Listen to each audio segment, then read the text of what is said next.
It has been quite some time since my last upload. A lot has happened. I got married recently, trying to reorganize my life a little. Anyway, I'm back, and as we're moving near to 2025, I thought it would be great to do a flashback, sharing you what I've learned in 2024, no matter it is from the books I read or real life lesson. Hopefully, this video will bring you some values and inspiration as we go into a brand new year very soon.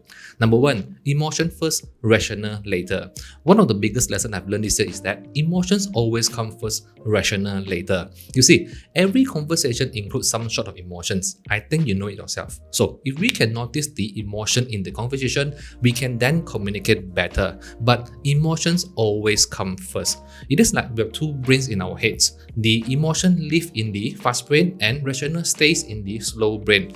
Fast brain always act faster, so we act on the immediate emotion we have, which is why we sometimes act in the way that we know we shouldn't, especially when the emotions are strong. Then, when the slow brain, the rational finally comes into play, we reflect our action and often regret our decisions. Knowing this helped me in two ways. Number 1, being more aware of my own emotions, giving myself more time to digest, think before act. And secondly, this is important, knowing sometimes the other person do not mean to say something bad or do something mean to us. It is just that the emotions take over at the particular moment. Number 2, emotional intelligence is more important. Continuing on emotions, emotional intelligence for me largely comes to how you resist the impulse to act. Right? Emotion is not something that you can control, stopping it from coming to you. When someone hit you in the face, it is hard not to be angry. When your boyfriend or girlfriend leaves you, it is hard not to be sad, especially when you are experiencing it. We then have the impulse to act. When you are angry, you have the impulse to fight back, which may make things even worse. When you are sad, it might lead to binge eating, overspending, or even self-harm in the worst case. Impulsive behavior is acting without thinking about the consequences. We always think that we need to be clever, we need to be smart with high IQ, and yes, it is true. So we work so hard to improve our knowledge, but neglecting the need to learn how to manage our own emotions. And sadly, even school doesn't teach us how to manage our emotions. I read the book Emotional Intelligence by Daniel Goleman this year, and I do recommend you to read it too. Because you see, you can be super smart, but your IQ means nothing when you are emotionally unstable. No matter how smart you are, right? When the strong emotions hit you and you do not equip yourself with the knowledge to control your impulsive behavior, you will still take the wrong move that might lead to a bad consequences. So don't neglect the importance to improve your emotional intelligence, which is something that you can definitely learn in this book. Sleep helps you improve your learning and memory. Why We Sleep by Matthew Walker. This is definitely one of the greatest books I read this year, opening my eyes to what happens when we are sleeping. The top lesson for me is that sleep helps us improve our learning and memory. I have another video mainly talking about this. You can watch it right up here if you are interested to learn in detail. Anyway, in this video, let me make it short. We all go through different sleep cycle every night when we are sleeping. The NREM, non-rapid eye movement sleep, and the REM, rapid eye movement sleep. Alright, majority of our sleep time is dominated by NREM sleep, and the last cycle of our sleep time is dominated by REM sleep. This is the time where we usually start dreaming.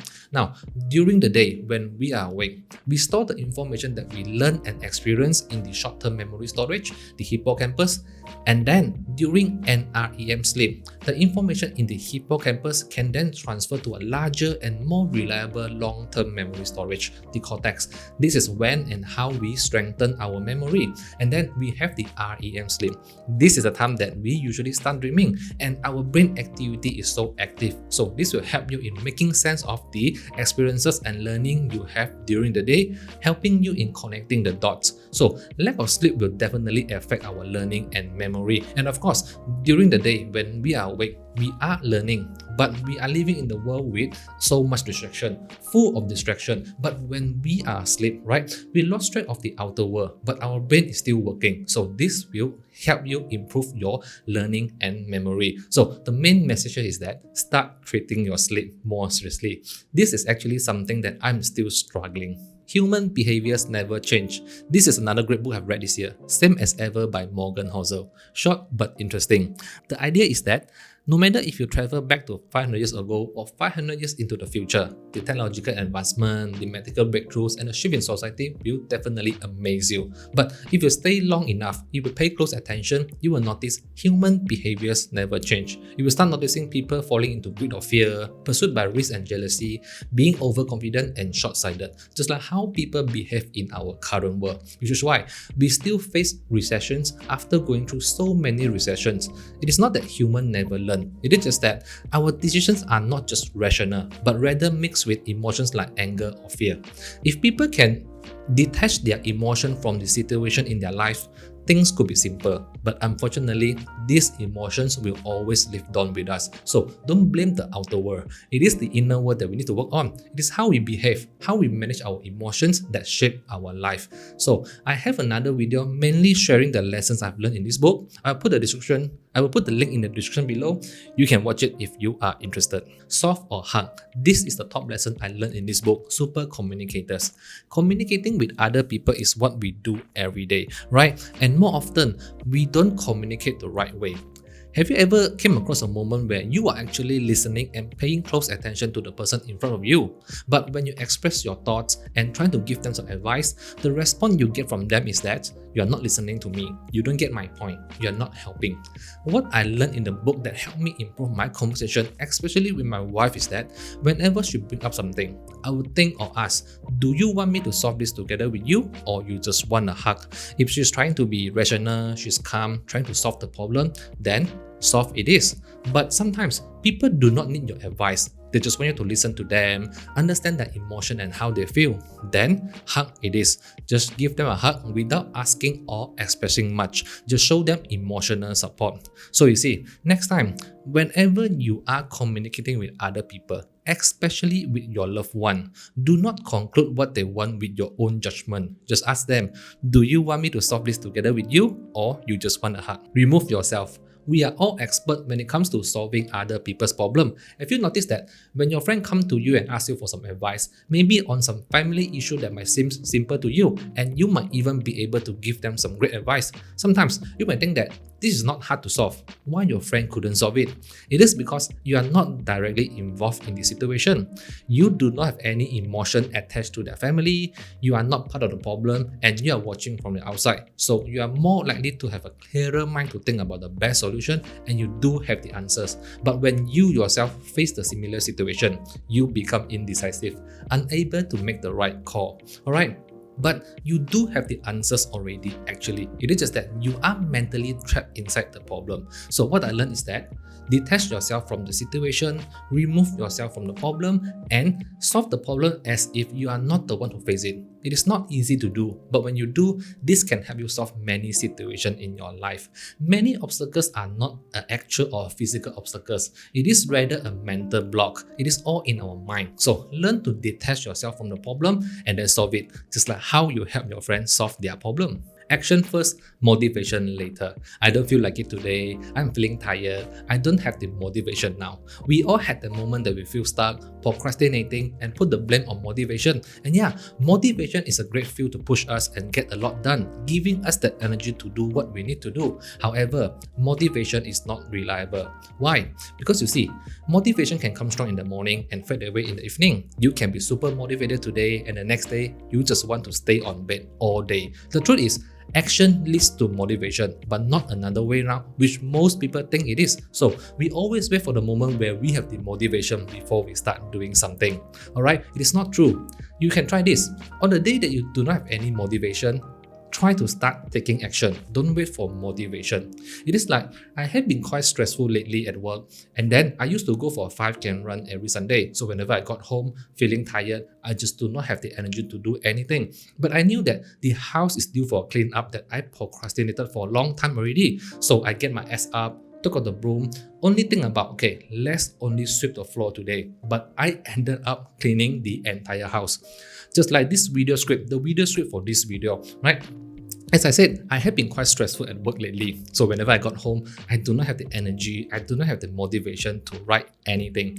But last week, I told myself, let's get a piece of paper out and then start writing some point. And I ended up writing almost the entire script. So the point here is that, alright, Whenever you have no motivation, you just need to give yourself a little push to start taking action without thinking or aiming how much you can do, how much you can complete. Alright, when you start taking action, start doing it, the motivation will come and then the flow will carry you on. You don't actually believe in yourself. Alright, this is a bit personal. Believe in yourself, have faith, and things will happen. Honestly, I do believe in this statement. Alright, because if you don't believe yourself, you can't get what you want. But what I learned in myself is that I can read book every day, trying to improve myself, brainstorm myself that I can achieve it, telling myself I can do it. But the truth that I cannot lie to myself is that deep inside me, I don't actually believe I can make it. Let's say in YouTube space, right? I hope to get monetized this year and yet still not monetized. Telling myself in the early year that I want to achieve 5k sub this year and yet still under 3k. The problem here is that deep inside me, I don't actually believe I can make it. So weak belief lead to weak action. So I don't actually put in enough effort as much as I should be to achieve the target. So you see, the point here is that I'm still struggling, but it doesn't mean that I'm giving up. Knowing this in myself is a great starting point to work on my belief and improve. So the main point here is that you can think, you can say that you believe in yourself, but if deep inside you, if you do not have strong belief, you will not put in strong actions. Stop saying I will try. This is the lesson I learned in this book, The Wealth Money Can't Buy by Robin Sharma. Stop saying I will try. I will try means you won't commit. I will try means you are not really that invested. I will try means you won't hold yourself accountable. I will try means you are not seriously that interested. You can't get what you want without doing what you must. I will try means you are not committed to take the necessary action or put in the hard work that can lead to the life you want. Just like what Yoda said, do or do not. There is no try. 30 days challenge. This is also something I learned in the same book, The Wealth Money Can't Buy by Robin Sharma again. Now, the example in the book is the 30 days zero sugar challenge. But I took another challenge. Now, the thing about 30 days challenge for me personally is that I feel that it is not long. Alright, the period is kind of reasonable for me to put myself to the test. So the first 30-day challenge I took is the 30-day zero complaint challenge. So I tell myself, do not complain about anything for 30 days straight. Now, as far as the challenge goes, I'm doing quite well. And then secondly, there is a milk tea that I'm kind of addicted to. So the second 30-day challenge I took is the 30-day no milk tea challenge. And as far as I know, the last order for that milk tea was back in September. Now, the thing about 30-day challenge for me is that, number one, the period is kind of reasonable in my view, so it is not hard to convince ourselves to give it a go. And then secondly, this 30-day challenge is very good in breaking bad habits, in my opinion.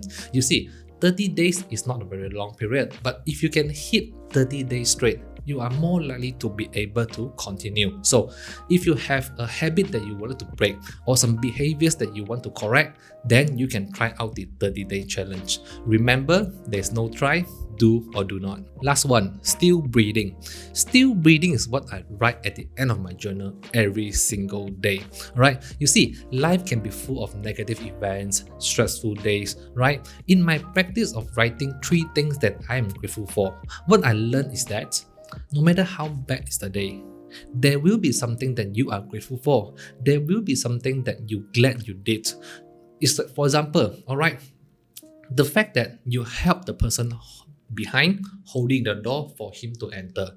The simple act of kindness. When a guy tells you, thank you for holding the door for me. So you should be happy that you show them the act of kindness. This is the small thing that we should be grateful for. You see, sometimes I write in my journal, it's like, no bad news today. When there's no bad news around you, it is a good news actually. Alright. The fact that I'm living another day on earth, the fact that I'm still breathing now is something that I should be grateful for. You see, life is much more fragile than we think. So we need to learn to appreciate every single day. As I said, still breathing is what I write at the end of my journal because I always think that this is something that we should be grateful for. Alright, that's it for this video. As I said, it has been quite some time since my last upload, so I hope you enjoyed the video and I hope this video really brings you some values and inspiration.